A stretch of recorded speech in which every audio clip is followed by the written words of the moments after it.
So I've got a gig next week and there's a song on the set list that I don't know. So I'm going to walk you through how I learn a song. And after decades of playing, gigging, touring and working with names like Gibson, I've got some formulas that really help me learn a song in record time. So I'm going to show you how I do that. I'm in today and I literally don't have much time. I'm in the academy today, opening the back door. So today I am in to record. I've got about an hour to record some lessons and I've got the same hour to learn a new song for my band. We're rehearsing in a couple of days and then the gig is next week. But I want to have it done. I want to have everything written out and kind of planned, ready for 2 days time. So let me unlock, I'm going to get into it and then I'm going to show you how I'm going to do this song. Okay, so I've done all my filming. I've literally got like 15 minutes to figure this song out. It's My Life by Billy Joel. So this is obviously chosen by the keyboard player. He wants to have a bit of a tinkle and a bit of a sing-song. So I'm going to listen to the song a few times. I've already listened to it once just so I kind of know what's going on.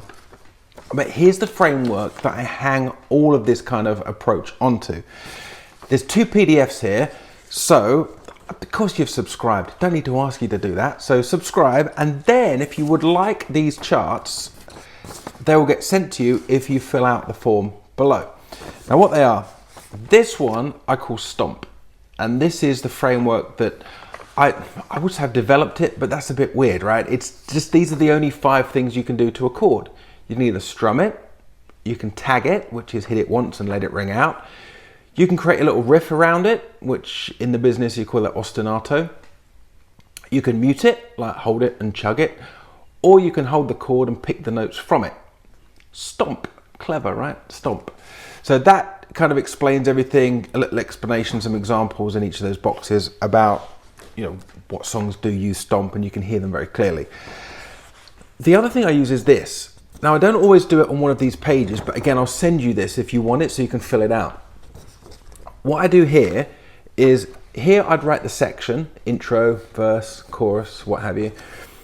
Here I just write the chords. So I'd figured out the chords, D, F, G, whatever it is. So you write that there so you don't have to keep referring back to it and look at another page. The next one here, how many repeats? So you only need to write the chords out once, and then here just write times 2, times 4, whatever it might be. And here, the rhythm layer. So all that needs to say is an S for if you're strumming it, or a T if you're tagging it. You really don't need to overcomplicate this. And then the last thing, if you wanted to, I've written tone, as in your guitar tone. Only important if there was something really particular, like a swirly, you know, like a tremolo, or if you needed to make sure it was definitely the Les Paul and not the Telly. Largely speaking, it's either pretty obvious what you need to be doing, or you just have one guitar for the entire gig. So I'm not sure how the copyright YouTube thing's going to like me on this. So I'm going to play it and then sort of play along to it. Full disclosure, what I've done here to save myself some time is I have gone onto Ultimate Guitar and I've got the chords up. So I'm going to be listening to what the guitar's doing, and if there's 2 or 3 guitars, probably not on this, I imagine it's mostly keys, I'm going to be thinking, right, what layer is already being played, or which layer is the most obvious one the guitar should be doing. So I'm going to have a play along to this and we'll see. I might be cutting this, like editing it. I really want to do it in a oneer so you can do it with me or watch me agonize going through it. But I might have to cut out the bits of the music just in case YouTube isn't on my side. So I'm going to go through it. I'm going to use exactly what I've showed you on those 2 pages and let's see what happens. So whatever that is, doo-dee, doo-dee. Very often you can hear things that remind you of other stuff. So what I'm hearing there is an octave, and it's like it reminds me of, oh, I don't know what the song is, but it's a Blur song. Not Blur, Pulp. It's a Pulp song. So you can sort of hear how things, like, it's almost like recognizing faces. Oh, I know what that is. That's an octave. Whether I need to do it or not, I think I might do, just around to back up the keys. And I could do it here, or I could do an open D if I wanted it to ring a little bit more. It sounds a bit more staccato-y. So you can argue that that one is the ostinato riff, because it's like a tumbling little riff. Or you could also argue that, well, if it's a D chord, then you're just picking notes out of the D chord. Okay, I'm going to start them again. Sorry, here we go.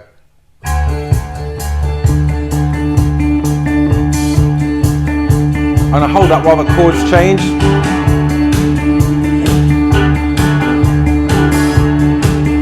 Just going to hold that down.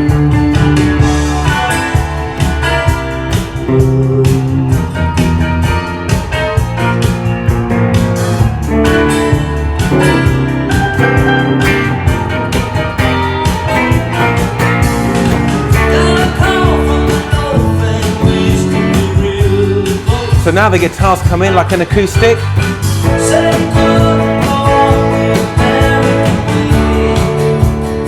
I fear this might be the easy bit, so strumming.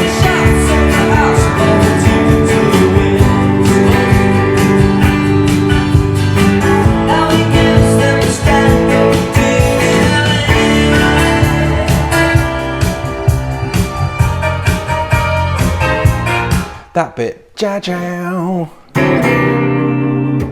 So the page here is telling me it's D7, C9.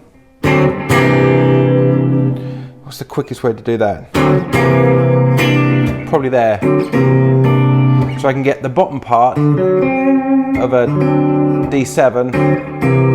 And if I want it to be just really quick, because the piano's doing most of the heavy lifting on this, right? It's not really a guitar thing. So I can do D,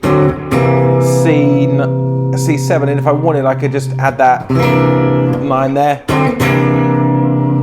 And then it says E flat minor 7 over F. So I've got a D minor, I'm thinking E minor's there, E flat minor's there. If I wanted to make it a minor 7, it's going to look like the top of an F sharp, isn't it? And it's got to be with an F in the bass. I mean, you could really argue strongly that that's an F sharp 7.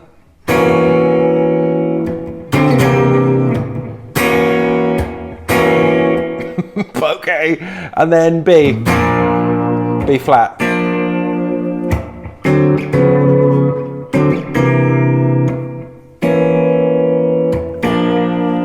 Okay, I'll probably need to hear that a couple of times for that to make sense, but for now, because we now probably got about 10 minutes left, I just want to hear the whole blush of the song. There is in this verse, there's that F sharp bass coming in on the D. So it could just be a D, or you could just bring that in. You could just delegate to the bass player, or you could just be a bit more expensive and just drop it in. And then there's that, which again, I'm not sure if the guitar has to do it, but I think if I wanted to earn me money, I probably would.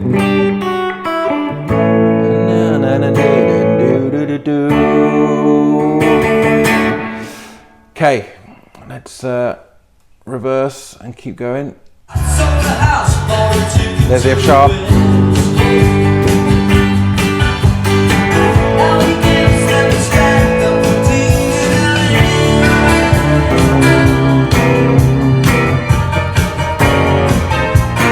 Okay.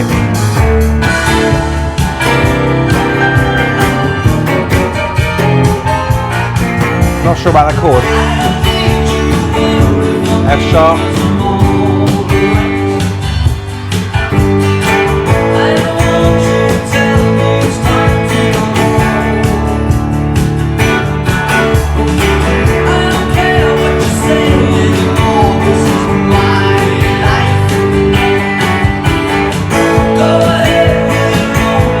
B minor.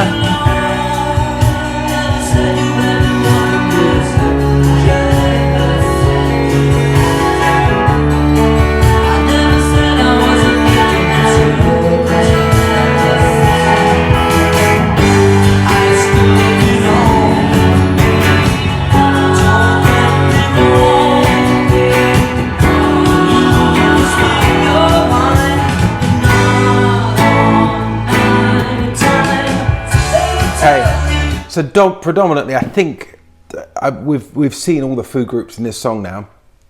So the bridge, to me, it sounded like it wasn't strum, it was more like it was picking through it.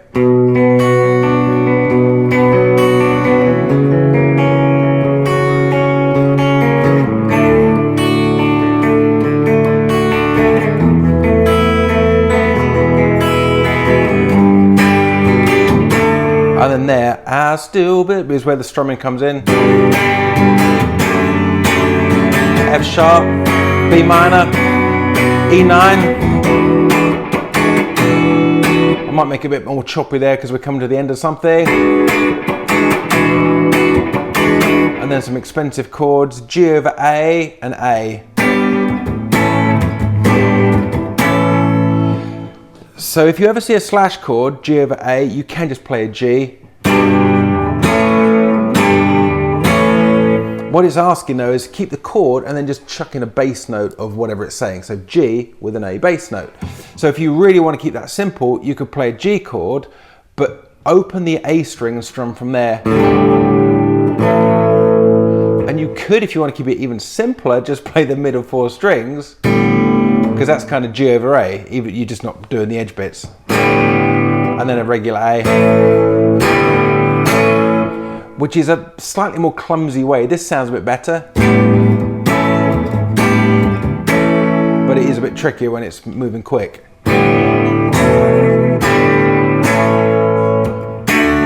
Okay, so I think other than that, that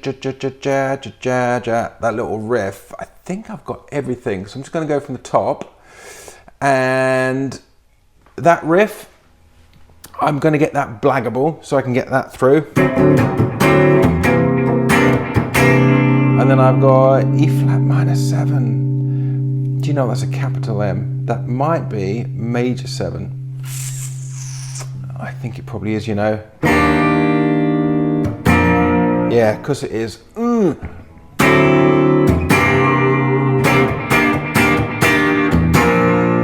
Okay, nailed it. Right, here we go.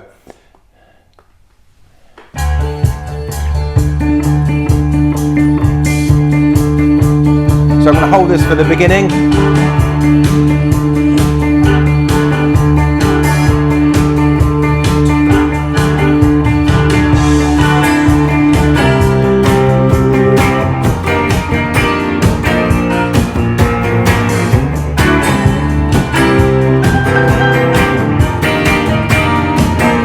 Okay, we've done it.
B minor, here we go.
tagging. So on my magic chart, I'm going to have to remember that this chorus is just held.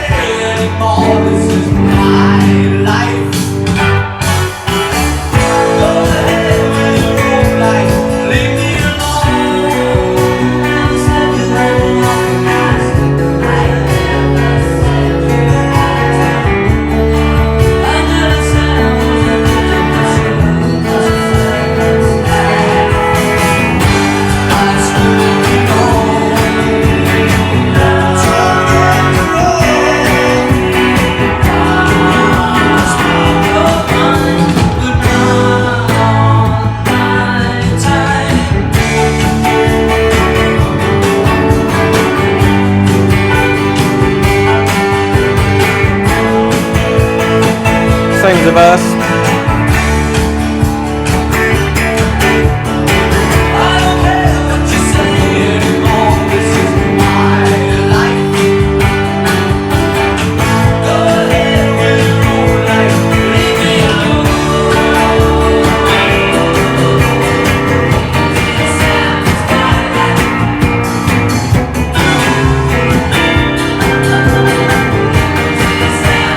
I think that might be it.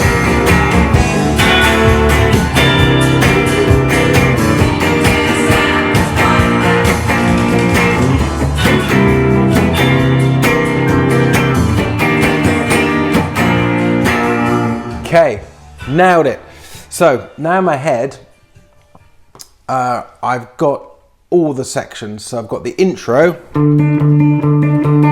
then I've got that kind of the riff bit that's based on the D, and then the E flat major 7 over an F, which I could do that, and then B flat.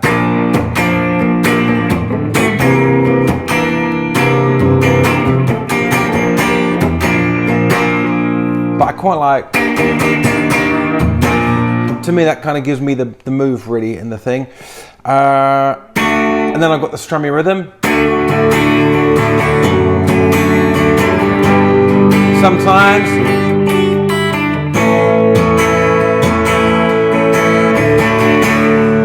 And then that's it. I've also got the bridge bit, B minor.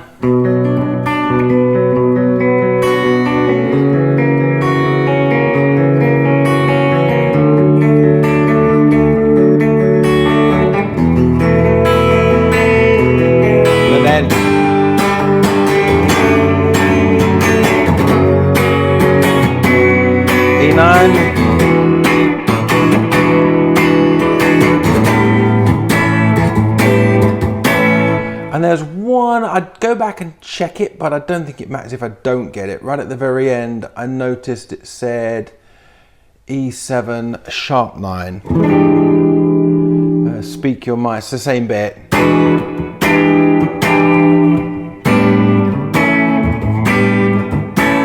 But next time you see me playing this, it will be at the band practice. Now I've got two choices here, right? I'm either going to write down the running order on either one of these pages or similar to, just so I can see the running order, the arrangement.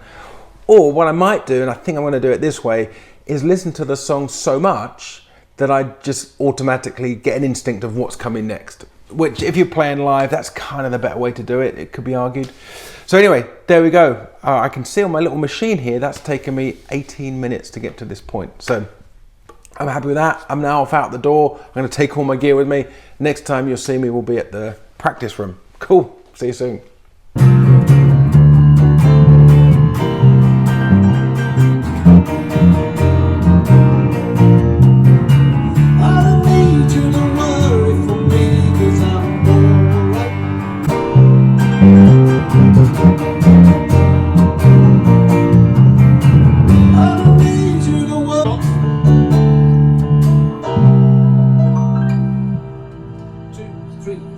Listen to yourself, it's fine.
This is Future Richie here. I've just finished editing the video.